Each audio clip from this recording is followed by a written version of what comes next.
Assalamualaikum warahmatullahi wabarakatuh. Selamat pagi anak-anak. Pada kesempatan kali ini, kita akan belajar tentang teks narasi atau cerita fantasi.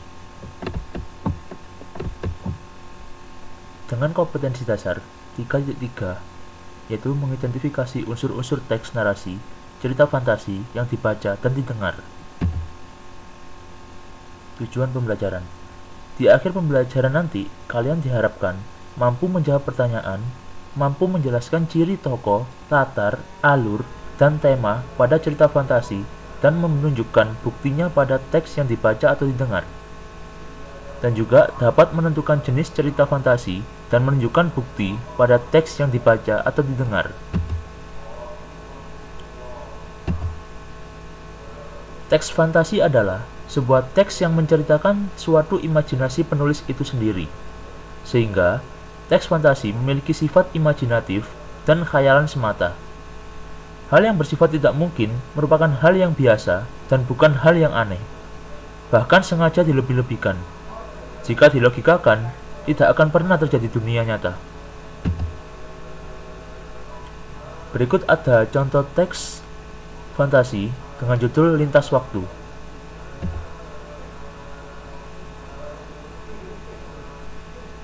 Berdasarkan teks narasi yang sebelumnya, maka dapat dilihat ciri-ciri teks fantasi adalah dalam cerita fantasi menggambarkan sebuah keajaiban, keanehan, dan kemisteriusan yang tidak ditemui dalam dunia nyata. Ide cerita dalam cerita fantasi bersifat terbuka terhadap kemampuan penulis dalam berkhayal tanpa dibatasi oleh realitas atau kehidupan nyata. Cerita fantasi menggunakan berbagai latar, lintas ruang dan waktu, yaitu latar yang ada dalam kehidupan sehari-hari dan latar yang tidak ada pada kehidupan sehari-hari. Tokoh dalam cerita fantasi memiliki keunikan tersendiri yang tidak ditemui dalam dunia nyata. Cerita fantasi bersifat fiksi atau cerita yang tidak berdasarkan kenyataan atau khayalan. Cerita fantasi menggunakan bahasa yang variatif, ekspresif, dan menggunakan ragam percakapan atau bukan bahasa formal. Jenis teks fantasi di sini ada dua. Yang pertama yaitu berdasarkan kesesuaiannya dengan kehidupan nyata, dan yang kedua berdasarkan latar ceritanya. Berdasarkan kesesuaiannya dengan kehidupan nyata, cerita fantasi ada dua, yaitu cerita fantasi total. Yang pertama, kategori ini berisi fantasi pengarang terhadap objek tertentu. Pada kategori ini, semua yang terdapat pada cerita tidak semua terjadi dalam dunia nyata. Kemudian yang kedua, cerita fantasi irisan. Kategori ini berisi cerita fantasi yang mengungkapkan fantasi tetapi masih menggunakan nama-nama dalam kehidupan nyata, menggunakan nama tempat yang sama pada dunia nyata atau peristiwa yang pernah terjadi pada dunia nyata. Kemudian yang berdasarkan latar ceritanya, di sini ada dua juga.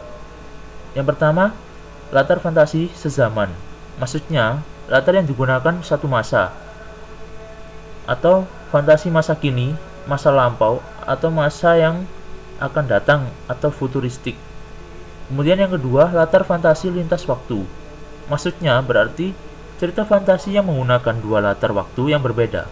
Misalnya, masa sekarang dengan masa pada zaman prasejarah, masa sekarang dengan masa 50 tahun mendatang atau futuristik.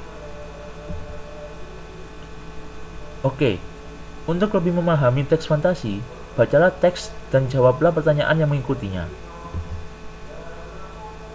Berikut di sini ada teks dengan judul Cincin Kalimaya.